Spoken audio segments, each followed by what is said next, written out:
end this week with a few tips on grammar. Now this course is certainly not a course that focuses on grammar, but there are a few little grammar things that I want to point out that are especially relevant for scientific manuscripts. So the first one has to do with the word data. So you may not realize, but the word data is actually plural. So you don't say the data is or the data shows. You actually say the data are or the data show. And most people get this wrong in speaking and in writing, and so it's just something you have to kind of teach yourself. I now actually have trouble, I've edited this so much, I have trouble saying these data shows or the data is, because now in my head this is a plural word. But when I started writing in the sciences, I certainly thought, like everybody else, that data was a singular word, and it often gets used in the singular, but technically it's plural. So you would say these data show an unusual trend, the data support the conclusion, the data are critical. You would only use the singular form if you were talking about one data point, a datum, which we hardly ever do. Be careful about the use of affect versus effect. Sometimes your word processing a program like Microsoft Word will catch if you make an error with affect versus effect, but it doesn't always get caught. So affect is the verb form and effect is the noun form. So affect is the verb to influence, so you would say like the class affected her. In general, affect is the verb and effect is the noun. There is a couple of exceptions which I'll just point out for fun, that affect does have a noun form, but it's hardly ever used unless you're in psychology. And that affect is, denotes a feeling or an emotion, an expression. So that's a particular use of affect as a noun that usually is only used in psychology. So in general, affect is usually the verb, and effect is usually the noun. So the class had an effect on her. Of course, it would be more concise to say the class affected her rather than the class had an effect on her. Now, just to point out for fun, there is a verb form of effect, but again, it's only used in very specific case. You could say to effect a change, but again, almost always when you use effect, you actually want the noun form. It's actually a noun, with this one little exception. So watch out for affect versus effect. You see errors on this sometimes. This is a headline from a newspaper. Some editor got it wrong. It said terrorist plots effect the beauty industry. So of course that's not correct. It should have been terrorist plots affect the beauty industry. Now certainly if you make a grammatical or a copy editing mistake in your scientific manuscript, you're not going to get rejected just because of that, but obviously it shows some professionalism if you try to get these things right. Here's another one that a lot of people don't know. There's actually a difference between compared to and compared with that you might not be aware of. So again, just trying to get all these little things right. So compared to is actually used when you want to point out similarities between different things. And so this is the less common use. Most people in their writing will use compared to, but actually it's really only supposed to be used for this very specific case. Usually it's when you're making metaphors. So the classic example is, shall I compare thee to a summer's day? So you're comparing a person to a summer's day. Those are things that are very different, and you're trying to find something similar between them. So again, usually only used for like metaphors. In the sciences, we almost always actually want to use compared with. So compare with means that you're pointing out differences between similar things, which is usually what we're doing in the sciences, right? We have two groups of mice. We want to point out what's different between the two groups. So you're probably almost always going to use compared with. So the examples are, shall I compare thee to a summer's day?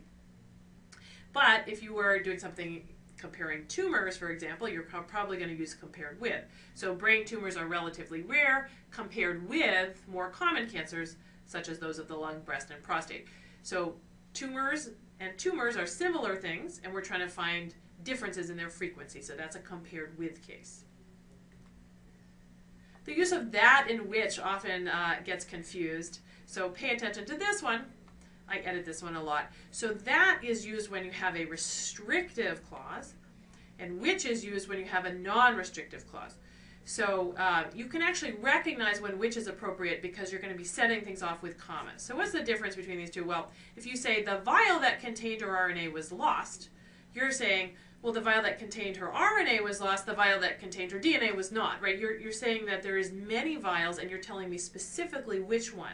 So that information is essential because if I don't have that information, I won't be able to distinguish between the different vials. Compare that with the following sentence. the vial, which contained her RNA, was lost. In that sentence, there's only one vial in question.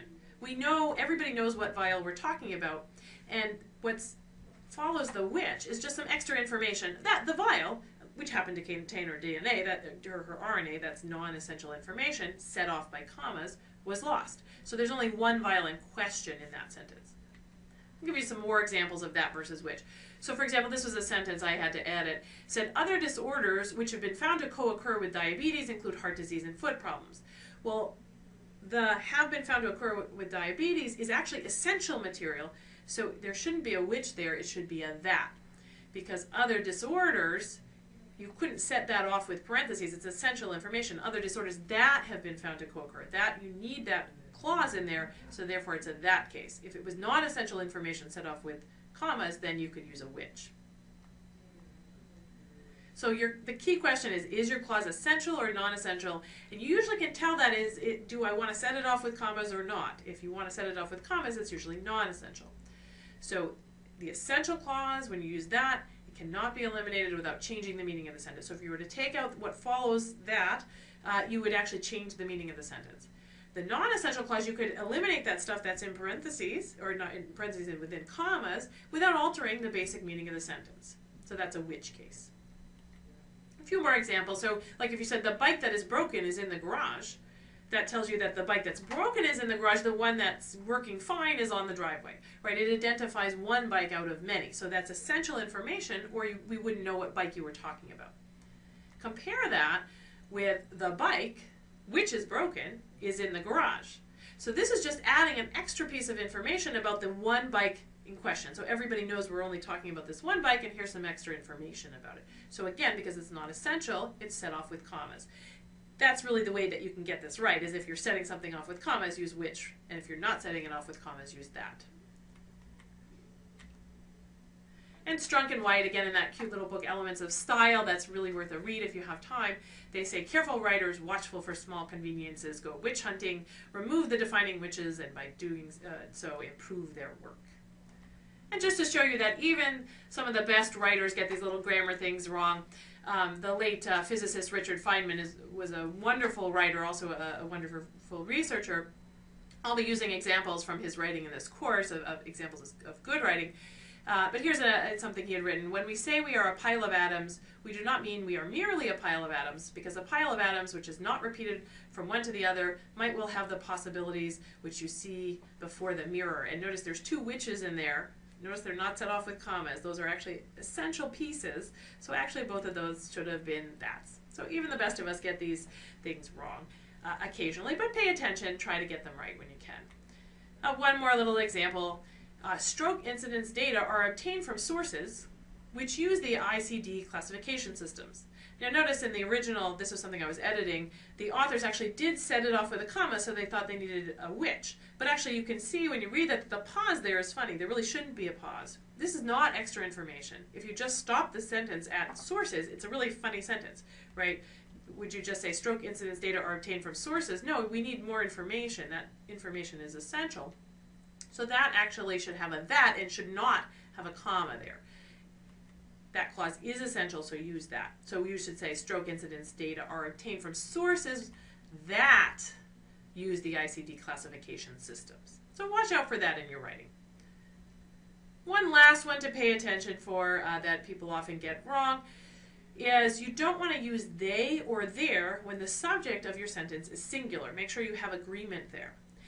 This one's tricky, and the reason people put in they or their is that to keep it in the singular, you often have to make a gender choice.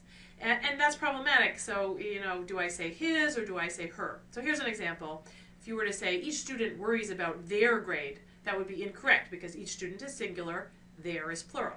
So to correct that, though, you'd have to say either each student worries about her grade or each student worries about his grade. And, you know, then you have to make this gender choice. You're worried about, you know, offending somebody. So it's a little awkward to go back and forth from his and her. It's a little awkward to write his/her.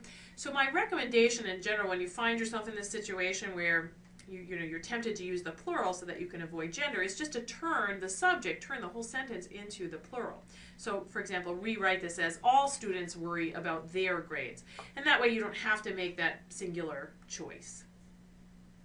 The preceding program is copyrighted by the Board of Trustees of the Leland Stanford Junior University.